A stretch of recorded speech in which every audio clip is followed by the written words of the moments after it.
De YouTube, mi nombre es Jenny Venegas y a continuación vengo a presentarles un nuevo tutorial, el número 4 de esta serie de videos de programación en C++.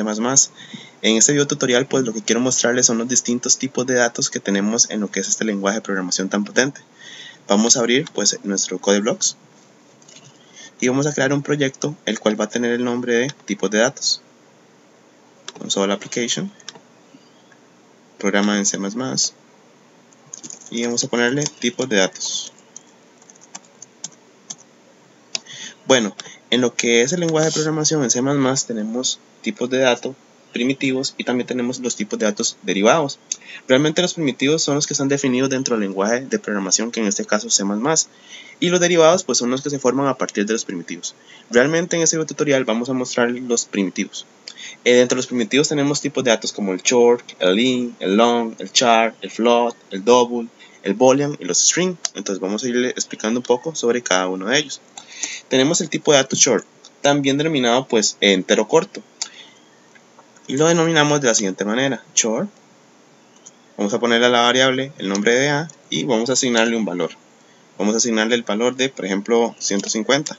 Es importante que el rango del tipo de dato short va desde menos 32.768 hasta 32.767. O sea, todo número que esté dentro de ese rango va a poder ser declarado como un short. ¿Por qué es importante esto? Tenemos la costumbre de siempre declarar las variables de tipo entera sin importar el tamaño que va a tener. Pero ¿qué pasa? Dentro de la memoria, todos sabemos, bueno, que el tipo de dato short almacena 2 bytes.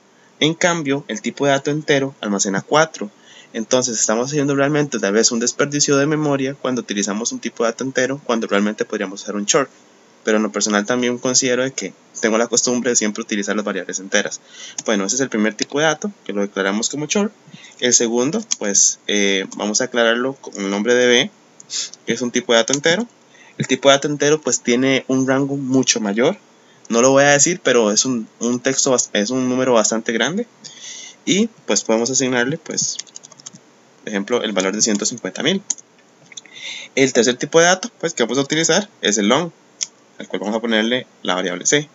El long también almacena 4 bytes al igual que el entero, pero tiene una capacidad un tanto mayor. Eso también depende de la arquitectura de la computadora, si es de 32 o 64 bits. Entonces también nos va a permitir almacenar tipos de datos enteros, al igual que lo que es el tipo de dato int.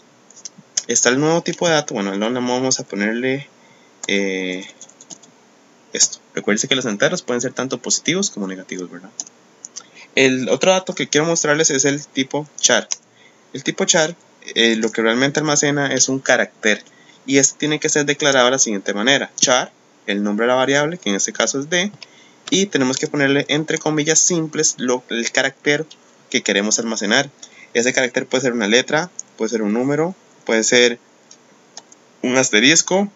Todo lo que implique simplemente un carácter puede ser almacenado en una variable de tipo char. Vamos a poner la inicial de mi nombre, punto y coma.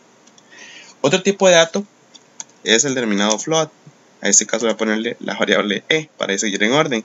El tipo de dato float también es muy utilizado, pero hay que tener un poco de cuidado a la hora que se utiliza, ya que es de precisión simple. ¿Qué quiere decir con esto? Que no va a almacenar gran cantidad de decimales. Se va a enfatizar más que todo en determinar un número de cifras significativas realmente corto. Entonces, si utilizamos cálculos en los que tenemos números con extensiones decimales bastante prolongadas, el utilizar el tipo de dato float no es lo más conveniente. Sería más óptimo utilizar el tipo de dato double en lugar del float, ya que el float, como comenté, es un tipo de dato de precisión simple. Entonces vamos a utilizar, por ejemplo, el 3,14. Es importante que podemos hacer cálculos como por ejemplo el 3,14, cálculos como por ejemplo Fahrenheit, o cálculos en los que el número que se utiliza realmente tiene pocos decimales. También está el tipo de dato doble, como lo mencioné. Este pues tiene precisión doble, tiene mucha mayor almacenamiento que el tipo float. Entonces en el caso que utilicemos cálculos en el que tenemos que tener bastante precisión en los cálculos, como por ejemplo cálculos de montos y demás, es aconsejable utilizar el tipo de dato double en lugar del float. Y vamos a ponerle double f es igual, y vamos a ponerle por ejemplo 3,14 17, 18, un número bastante grande. Él lo va a soportar porque tiene gran cantidad de almacenamiento. También está el tipo de dato booleano, bool.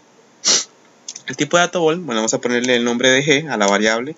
Esta realmente puede almacenar un true en caso de que la respuesta sea positiva, o puede almacenar un false en caso de que la respuesta sea negativa. También le podemos asignar un 0 que lo tomará como false, o un 1 o un número mayor que lo tomará como un true. ¿Qué quiere decir con esto? Que si yo compilo esto, me va a funcionar perfectamente. Si yo le asigno, por ejemplo, un 35, igual él no me va a dar ningún error de programación. Pero si le asigno un número mayor a 1 o igual a 1, él automáticamente almacenará en la variable g una respuesta negativa, false o 0, que es realmente lo mismo. Entonces, el tercer tipo de dato, que es el string, que es el que almacena cadenas, vamos a ponerle el nombre de h y vamos a ponerle mi nombre. Ese tipo de dato pues almacena cadenas y deben ser colocadas entre comillas dobles. Pues realmente estos son los tipos de datos más empleados en lo que es la programación en el lenguaje C++. Es muy similar a otros lenguajes de programación en los que tienen tipos de datos similares, solo que tal vez la sintaxis cambia un poco. Pero estos son los principales tipos de datos primitivos del lenguaje C++. Pues este es mi video tutorial y me despido. Muchas gracias.